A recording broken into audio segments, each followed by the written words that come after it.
Yesterday on stream I learnt about a disturbing reality, a reality in which Disney CEO Michael Eisner purchased Doctor Who in the 1980s and made it into a franchise with a Doctor Who themed Disney ride.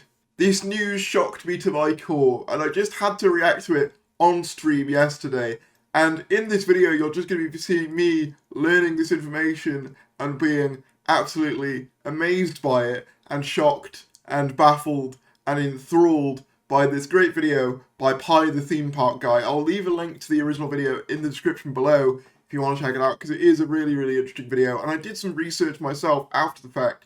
There's some good articles about this too, which I will show on screen now.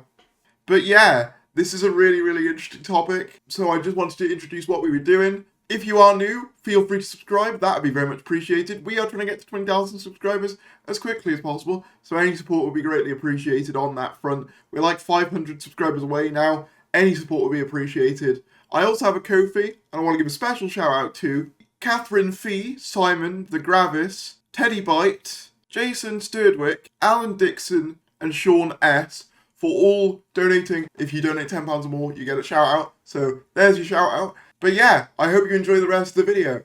See ya. Do you think Disney would ever buy Doctor Who? Do you know what? That's really interesting. And you know what? I'm going to show you guys something. Screw it. I know this video is about comic relief, and we'll get there. But you know what? I'm enjoying this. So I found a video talking about the history between Disney and Doctor Who. And did you know, at one point, Disney was going to buy Doctor Who? And there was going to be a Disneyland-themed Doctor Who ride.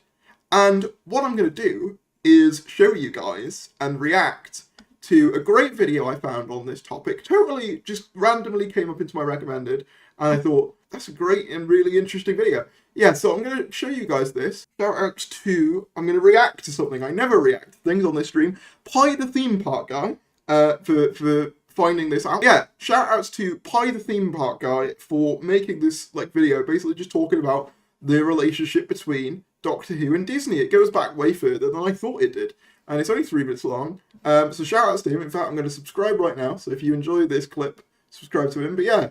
Recently, it was announced that a deal was struck between Disney and the BBC. Disney will help fund new episodes of Doctor Who, increasing the budget considerably, in exchange for Disney Plus becoming the home for Doctor Who outside the Doctor Who VHS the UK, but the BBC still retains full creative control, all starting with a series of new specials seeing the return of David Tennant in late 2023. It seems like, or whatever song that is, a great deal. Interestingly, this is not the first time that Doctor Who and Disney have crossed paths. To know that history, first we must travel back to the early days of Disneyland in the late 50s. The Doctor was actually planned to visit Disneyland for an episode, but that was... I did some research on this after the fact.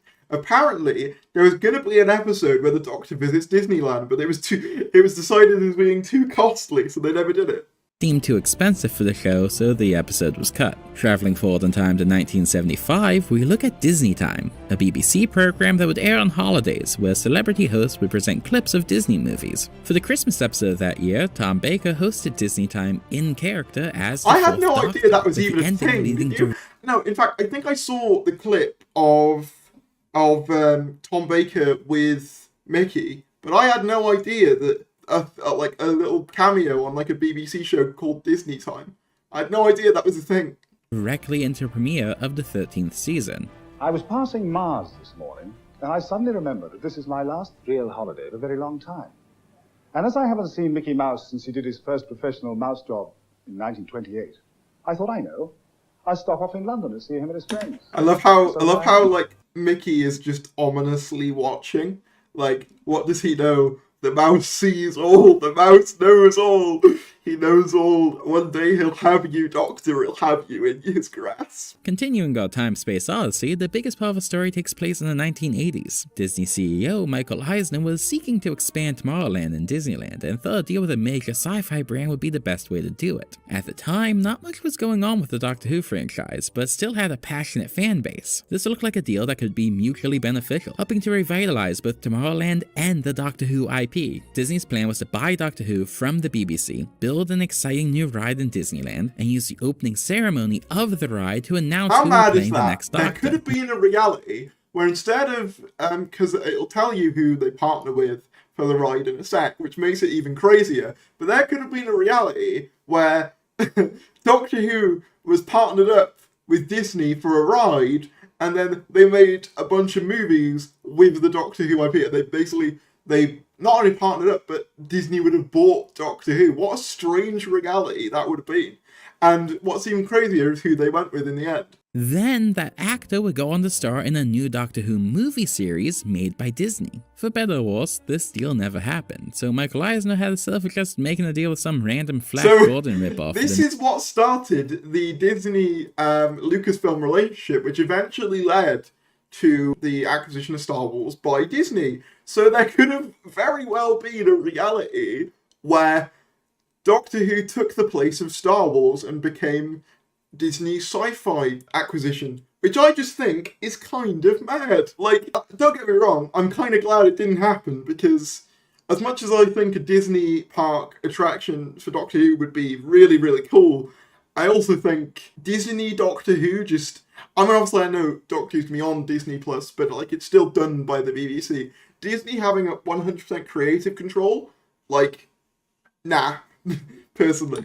New Tomorrowland attraction. Thanks to Disney historian Jim Corcus, we know a bit so then about they go Disney's into the plans Doctor for Who the ride. Doctor Who ride if it had been built. Guests would enter in through the TARDIS, which would use some clever effects to hide a show building behind it, giving the illusion that the tiny police box was big on the inside. It's bigger. I'm definitely going to get claimed at some point. Guests would then weave through the iconic I hope control not, room but- before making their way to board their vehicles for a dark ride that would take them on an adventure through time and space. While the loss of a Doctor Who ride at Disneyland is sad, looking back it's probably for the best that the deal fell through. But it is fun to speculate about the alternate timeline where Disney has owned Doctor Who That's so since weird. the That, like, mid-80s. you could have had like Doctor Who next to like all those characters. Did they do a deal with Ninja Turtles? I guess they must have done at some point. plans for a movie back then, but what past that? Would we have seen a soft reboot movie in the early 2010s? Possibly as one of those Johnny Depp wears a funny hat Oh and my god, acts they kooky so would films do that as Disney well. loved back. That is so how they would do it. Would Sora, Donald, and Goofy have fought alongside Doctor Who instead of Tron in Kingdom Hearts 2? If Disney and Lucasfilm never worked together on Star Tours, establishing their bond early on, would George Lucas have sold Star Wars to Disney at all? Instead of Galaxy's Edge, would we have gotten It's Gallifrey's Edge? mad, It's fun. right? That literally through the butterfly effect, there is an alternate timeline where Disney bought Doctor Who, and it could have very well taken the place of Star Wars. That is mad to me. I'm still glad it didn't happen in retrospect, but Fun to speculate like this, but at the end of the day, that alternate reality would have likely wound up in the same spot as our real one, with the sci-fi series making its way to the Mouse's streaming service. Meaning that whatever wibbly-wobbly, timey-wimey stuff happens, the Doctor coming to Disney Plus might just be There a we are. fixed point in time. well done to Pi, the theme park guy, for finding that out, because I had no idea that was a thing, and it fascinated me. So, well done to him. I thought that was fascinating. That would be the worst timeline. I am very much in agreement. I'm not a fan of that being the timeline, and I'm glad that it wasn't. However, part of me is like, man, that is just so weird, isn't it? That, like, you know that bit in, like, The Simpsons, where, you know the time-travelling toaster episode? Very random. I think it's part of Treehouse of Horror. Basically, Homer constructs, like, a time-travelling toaster, and, like, steps on a butterfly, and then all of a sudden, like, Ned Flanders rules, like, the world. That's literally could have happened. Doctor Who being produced by a nationalised broadcaster is incredibly based. Don't get me wrong, I'm not saying that would have been preferable. I don't think it would have been. And I'm glad it stayed with the BBC in the end.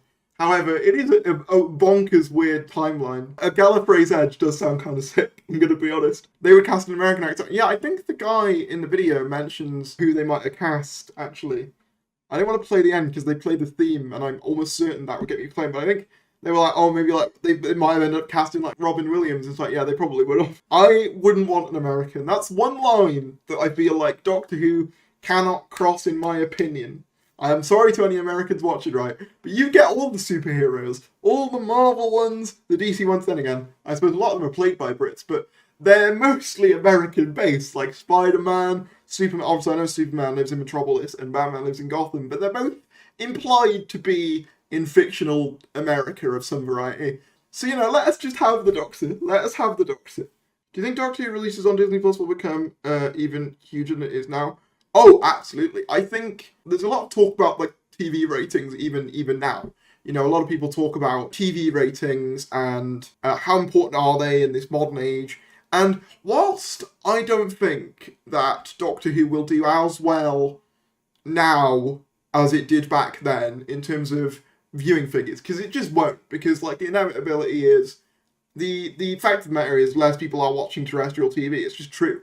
But I think those numbers could well be made up for by Disney Plus. Obviously, I know Disney Plus doesn't have historically high viewing figures for individual shows. However, it does have an install base of what, like 80 million? Like, I think that will be huge for the show internationally. Doctor Who TV movie as a whole series would be in that Disney universe. I mean, you're not technically wrong, because wasn't it going to be done by Fox, and then Fox ended up getting owned by Disney? There's actually multiple ways that Doctor Who could have ended up with Disney. Do you think there's a danger of Disney getting full creative control after Russell goes? No, not really. I think the BBC are very aware that, like, Doctor Who is, like, their most important IP. And I think the only way I could see that happening, right, is if and when the BBC goes defunct, as in, you know, the license fee gets stopped. We all know Gallifrey's Edge could still happen. Unironically, I was thinking about this the other day. Maybe I'll make it into an entirely separate video, like what a Doctor Who theme park could actually be like.